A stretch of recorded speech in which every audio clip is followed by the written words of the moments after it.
we also do these analog missions while we're waiting for a true mission.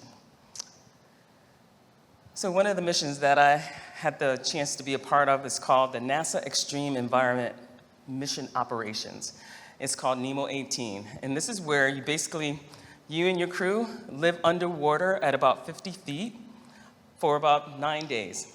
And there's 4 shown here. We also had 2 hab techs, so a total of 6 people living underwater together, pretending that we're on an asteroid, pretending we set up a drill to take samples from the asteroid, and doing excursions. But as you can see, we had a little fun there too. Why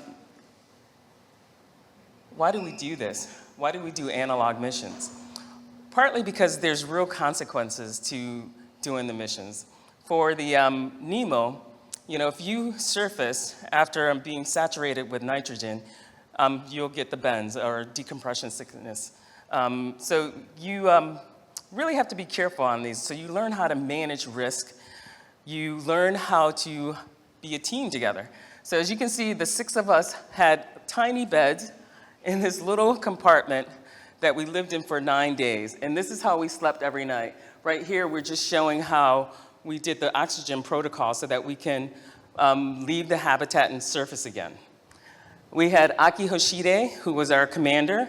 We had Mark Vandehei, who was a colonel in the Army, me, and then Thomas Pesquet from the European Space Agency, and the 2 habitat techs at the bottom.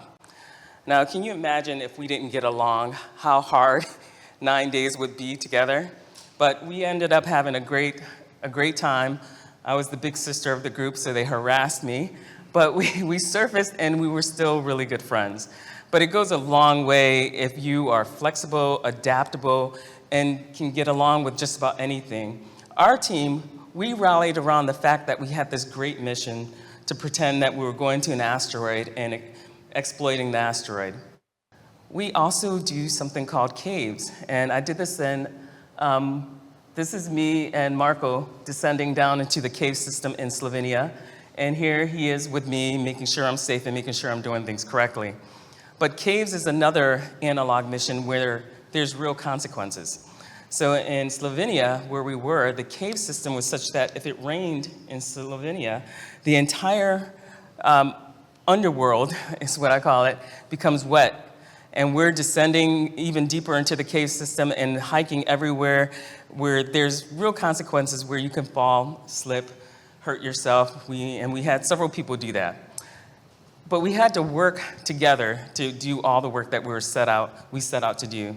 Our crew was, we had Alex Gerst was with us, Nikolai Chub from Cosmonaut, Takuya Onishi, who's in space right now. He's famous for making this comment that it was so tough inside the cave system. He said every day it was me and the crew against the cave, and we had to make sure everyone stayed safe. We also had Josh Kuchik from the Canadian Space Agency, and Joe Akaba and myself from NASA. So we had a very international crew. Again, we come together as a team, work together. Our job is to finish the mission.